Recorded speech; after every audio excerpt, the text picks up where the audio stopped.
अस्सलाम वालेकुम। मेरा नाम आसिफ़ इफ्तिख़ार और गुज़श्ता 20 साल से मेरा एजुकेशन फ़ील्ड के साथ ताल्लुक़ रहा है और अब इस वक्त मैं as administrator officer plus managing director अपने फ़राइज़ डिस्कवरी स्कूल के अंदर अंजाम दे रहा हूँ। और हम इस वीडियो में बात करेंगे कौमी यकसानी निसाब के ऊपर,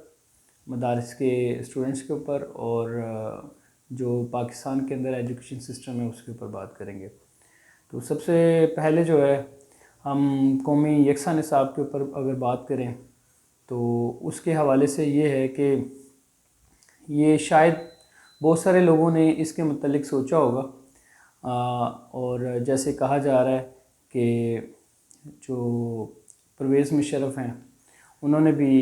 इसको कोशिश की लेकिन ना वो उस कोशिश में कामयाब हो सके। लेकिन अभी जो ये क्रेडिट जाता है वो इस वक्त मौजूदा इमरान खान जो प्राइम मिनिस्टर हैं उनको ये क्रेडिट जाता है, क्योंकि उन्होंने इस सोच को अमली जामा पहनाया है और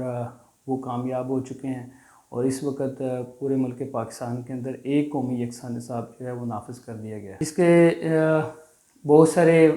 फ़वाइद भी हैं, ठीक है। अगर हम इनके बेनिफिट्स को बात करें तो इसके फ़वाइद में जो सबसे पहली चीज़ आती है कि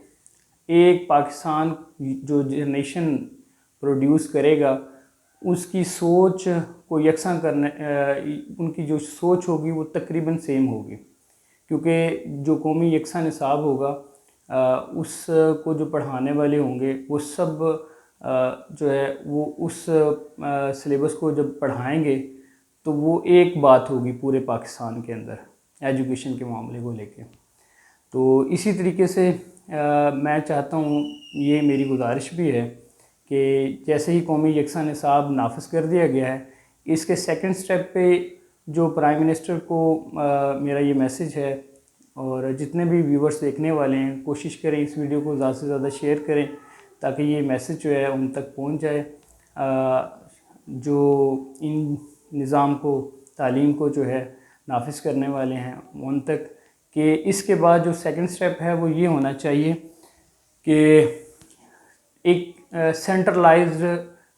टीचिंग ट्रेनिंग जो है वो होनी चाहिए। और उसके लिए ये मीडिया जो है जो ये अपना रोल अदा कर सकता है। घर बैठे तमाम टीचर्स को वो ट्रेनिंग फ्रॉम की जा सकती है थ्रू गवर्नमेंट यूट्यूब चैनल के थ्रू भी, और जो मीडिया है टेलीविज़न है, ठीक, उसके थ्रू भी। तो ये हो गया इस हवाले से। और बेनिफिट्स में ये चीज़ मज़ीद अगर मैं बताऊं तो इसमें एक सोच सब पूरे मुल्क पाकिस्तान की लोगों को की जो सोच है वो एक प्लेटफार्म में लाने में जो है ना वो एक मामून साबित होगी। सब जो है वो एक प्लेटफार्म पे जो है आ जाएंगे और सबकी जो राय भी होगी वो भी सेम होगी। तो इसके बाद अगर हम बात करें इसके डीमेरिट्स की, नुकसानात की, तो इसके नुकसानात जो हैं वो फ़िल वक्त ऐसे नहीं है कि इस जो है निज़ाम कौमी यकसा जो तालीमी निज़ाम नाफिज किया जा रहा है इसके अपने ज़ाती तौर पे तो कोई नुकसानात नहीं है, लेकिन जो प्राइवेट सेक्टर जो स्कूल्स हैं, हजरात हैं, मालिकान, उनका कहीं ना कहीं नुकसान इस तरह हो जाता है कि वो एजुकेशन फील्ड के अंदर इसको एज अ बिज़नेस भी ले रहे थे। तो वो बुक्स और कॉपीज़ की मद में अच्छी खासी जो है ना वो रकम जनरेट कर लेते थे। अब उन्हें इस तरह का मौका नहीं मिलेगा।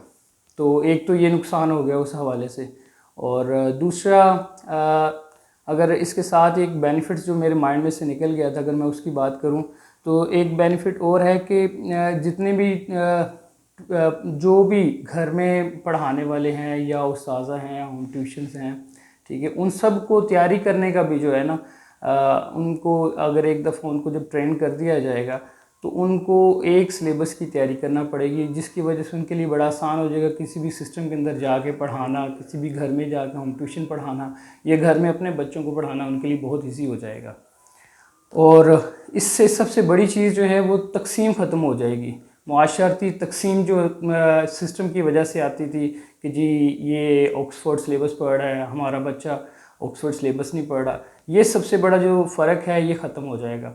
तो उसमें आप ये देखें कि बड़े लेवल जो सिस्टम्स हैं, बड़े लेवल के जो स्कूल्स हैं, वो हम गरीब जो तबका है वो वहाँ नहीं जो है उस सिस्टम में जा सकते, उनकी भारी फीसें नहीं अदा कर पाते थे। लेकिन अब ये जो है पेरेंट्स,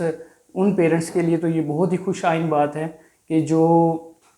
भारी फीस नहीं अदा कर सकते थे, वो ऑक्सफोर्ड सिलेबस नहीं पढ़ा सकते थे, लेकिन अब वो फ़र्क ख़त्म हो चुका है। अब बड़े बड़े सिस्टम्स जो हैं, बिकनाउ स्कूल सिस्टम है, अलाइड है, दार अरकम है, इन सब में एक ही कौमी यकसा निसाब जो गवर्नमेंट की तरफ से होगा वही होगा, और छोटे प्राइवेट सेक्टर्स के अंदर भी यही होगा और गवर्नमेंट स्कूल्स के अंदर भी यही होगा। अगर हम इसकी रुकावटों की बात करें तो सबसे जो शदीद रद्द-ए-अमल ज़ाहिर हो रहा है वो प्राइवेट स्कूल सेक्टर की तरफ से हो रहा है। बहुत सारे ऐसे प्राइवेट स्कूल्स सेक्टर्स को वो शदीद मुखालफत कर रहे हैं इस चीज़ के ऊपर कि कौमी यकसा निसाब जो है वो नाफिज नहीं होना चाहिए पाकिस्तान के। उसका जो बुनियादी वजह है, उसकी बुनियादी वजह ये है कि बहुत सारे जो बिज़नेस जो स्कूल मालिकान हैं वो इसको एज अ बिज़नेस चला रहे थे, क्योंकि आपको शायद मालूम होगा कि जो प्राइवेट सेक्टर्स की स्कूल के जो बुक्स हैं वो बहुत महंगी होती हैं, ठीक है, उसको हर बंदा अफोर्ड भी नहीं कर सकता। और जो गवर्नमेंट का सिलेबस है वो बहुत ही सस्ता है, यानी कि अगर गवर्नमेंट सिलेबस की प्राइस की बात की जाए वो 1000 या 1200 या 1500 में पूरा कोर्स मिल जाता है, ठीक है। लेकिन अगर हम एक छोटे प्ले क्लास के बच्चे की भी बुक्स की बात करें तो वो 3000, 3500, 4000 तक उन एक मिनिमम एक छोटे से छोटे स्कूल प्राइवेट की जो है ना वो इतनी बुक्स प्राइस होती है। तो हर जो वालिदैन हैं वो इसको अफोर्ड नहीं कर सकते थे, ठीक है। लेकिन स्कूल्स वालों को जो है ना वो बेनिफिट होता था और पब्लिशर्स को फ़ायदा होता था इससे। तो गवर्नमेंट को जो है वो इससे उस तरह फ़ायदा नहीं होता था, लेकिन जो सारा जो फ़ायदा हो जाता था वो स्कूल के मालिकान ले जाते थे फ़ायदा, और जो पब्लिशर होते थे वो फ़ायदा ले जाते थे। यहाँ मैं किसी भी पब्लिशर या स्कूल के अगेंस्ट में बात नहीं कर रहा, मैं जनरली एक बात कर रहा हूँ कि इसकी जो शदीद जो मुखालफत मिलने को मिली है उसकी बुनियादी वजह जो मुझे महसूस होती है वो ये है। हर इंसान के अपने नज़रियात हैं, हालांकि मैं भी एक स्कूल ओनर हूँ, ठीक है, मुझे भी पता है कि कहाँ फ़ायद और कैसे जो है ना वो स्कूल में हासिल होते हैं, ठीक है। तो जो मेरे साथ सिस्टम को रन कर रहे हैं, हर एक के अपने नज़रियात होते हैं, ठीक है। तो जो है ना बेसिकली मेरा जो ये एक ख्वाहिश थी कि पाकिस्तान के अंदर ऐसा कौमी यकसा निसाब होना चाहिए, तो वो बिज़नेस से हट कर थी मेरी सोच। तो वो इमरान खान साहब ने जो है वो ये जो ख्वाहिश है, बहुत सारे मेरी तरह और जो सोचते थे वो ख्वाहिश पूरी हो गई। और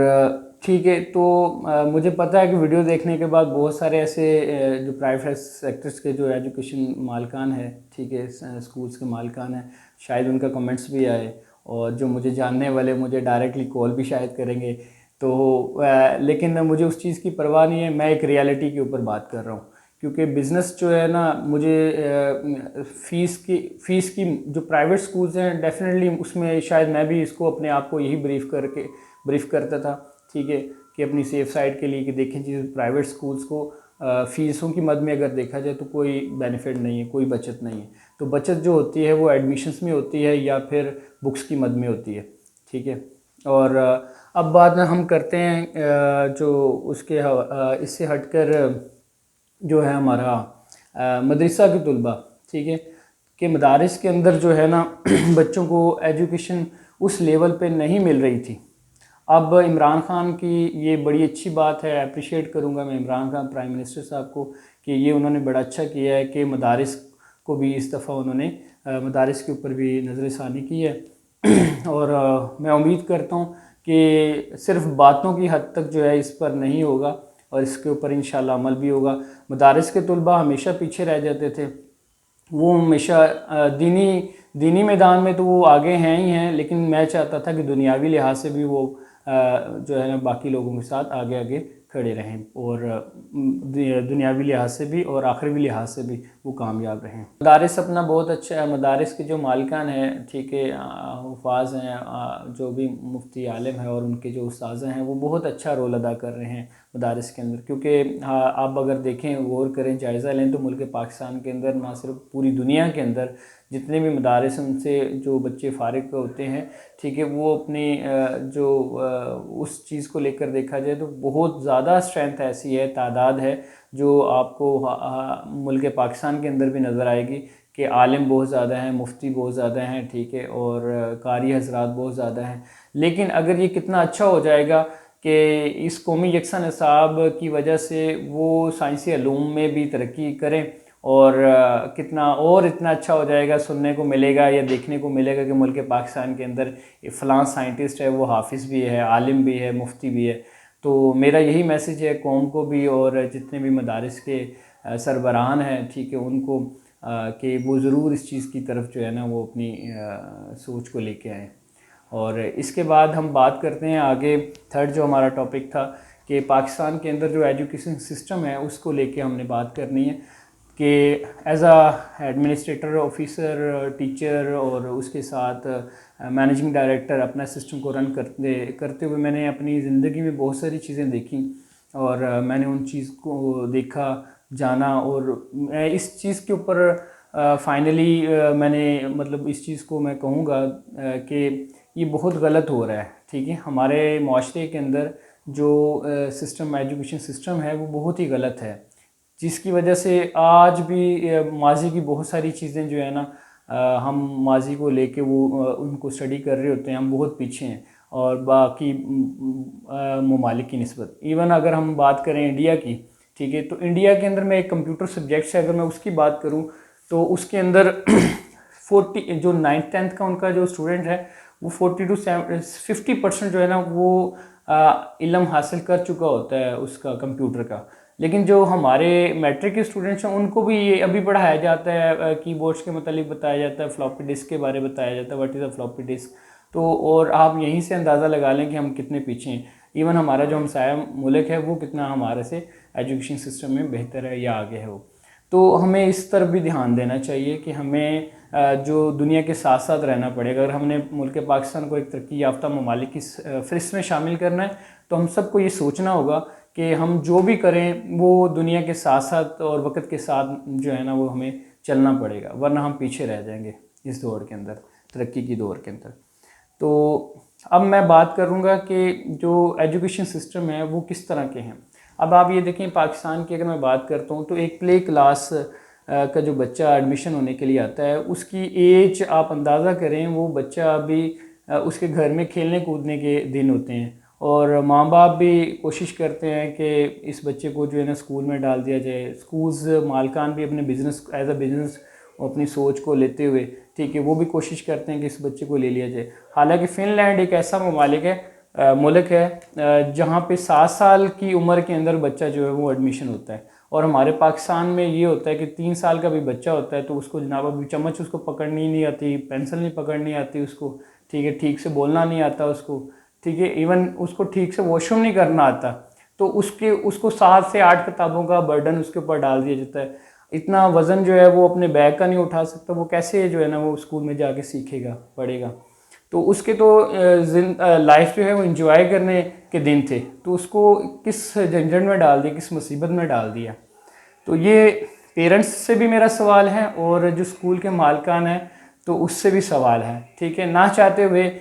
मैं अपनी भी बात करूँगा क्योंकि बदकिस्मती से मैं भी उस सिस्टम का हिस्सा हूँ, ठीक है, कि जिसको मैं भी इसी चीज़ को लेके चल रहा हूँ, उसी सिस्टम को, क्योंकि ये स्कूल आज से 30 साल मेरे वालिद साहब ने पहले आगाज़ किया था, उसी स्कूल सिस्टम को मैं अब रन कर रहा हूँ। तो इंशाल्लाह फ्यूचर के अंदर मैं कोशिश करूँगा, बहुत सारी चीज़ों को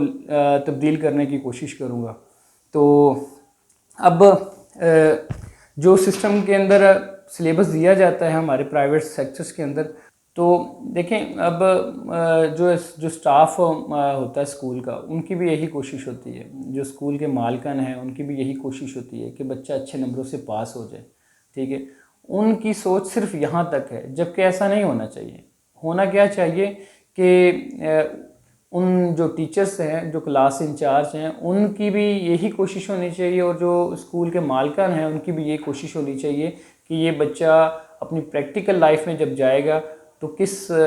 लेवल पर जाएगा और वो किस हद तक कामयाब इंसान बन जाएगा। तो ये सोच लेकर जब एक क्लास इंचार्ज, एक क्लास टीचर और जो स्कूल के प्रिंसिपल हैं, मालिकान हैं, ये जब ये इस सोच से वो उस सिलेबस को पढ़ाएंगे तो तभी हमें हकीकी तौर पर उसका फ़ायदा होगा। हम तभी एक अच्छी कौम जो है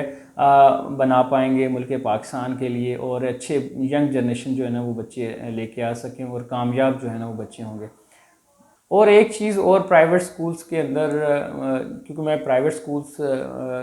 खुद जो है ना रन कर रहा हूँ, सिस्टम को रन कर रहा हूँ, तो मैं उस चीज़ को ज़्यादा अच्छे तरीके से बता सकता हूँ कि स्कूल सिस्टम्स के अंदर चल के आ रहा होता है। मोस्टली ठीक है यही होता है कि सिर्फ बच्चों को पढ़ा दिया जाता है कि बेटा यहाँ से लेकर यहाँ तक जो है वो कर दिया जाता है, लेकिन ऐसा नहीं होना चाहिए। मैं अपने स्टाफ से भी ये बात करता हूँ, अपने जो टीचर्स हैं उनसे ये बात करता हूँ, अक्सर करता हूँ कि आपने अगर एक प्ले क्लास का बच्चा है, उसको अगर एप्पल सिखाना है ना, कि एप्पल APPLE एप्पल, उसको आप स्पेलिंग याद करवा देते हैं, वो कर लेता है, ठीक है। लेकिन आप उसको बताएं कि बेटा एप्पल क्या है, तो उसके लिए आप डेमो करें। आप उस दिन जो है ना वो एप्पल जो है वो आप